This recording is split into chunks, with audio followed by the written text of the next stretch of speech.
Манай Баярмаа гэж жүжигч юм шүү дээ. Одоо нэг Бүжин Баярмаа. Тий. Баярмаа тоглосон. Йоо би Бүжин Баярмааг бүр миний өстэй жинхэнэ краш байлаа ш. Нөгөө ийм нэгэн дурлалаас хойш.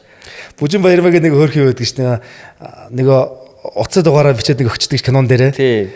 Оо залгаж исэн ш тахаа. Залгасан ш. Тэгсэн чинь тэгдэг тэр киног хараад басгаар тэр чинь нэг манай нэг гэрлийн техникч ахын дугаар. Тэ үний дугаар Тий, байсан ш. гэрлийн техникч тий багаас тий. Тэгсэн чинь манай яах гэдэг байгаа бэ чи гэж тэгсэн уурлаа заяа залгасан чи. Яаж залгахгүй байх юм бэ? Тэр ах чи бүр сөүлдээ бүр стресс орсон баха. Яагаад балаа юм шиг миний дугаарыг бичсэн юм бэ гэд манай найруулагч тоглоол юм уу. За тэний дугаарыг бичих. За энэ дугаарыг бичиж. Айгууд мэдгүй үний дугаарыг бичих юм бол тэр чи асуудал болох юм билээ. Уурлаа шүү дээ. Тийм шүү дээ. За мэдээр нь ямарсан нэг хүний дугаар таны дугаарыг бичлээ шүү гэдэг нэг тухай биччихгүй гэсэн чинь нөгөө ах маань сөүлдээ бүр энэ утас бүр яста бүр улаасаад бүр хүүхдүү залгаад унлаа ямар балаа юм бэ гэж.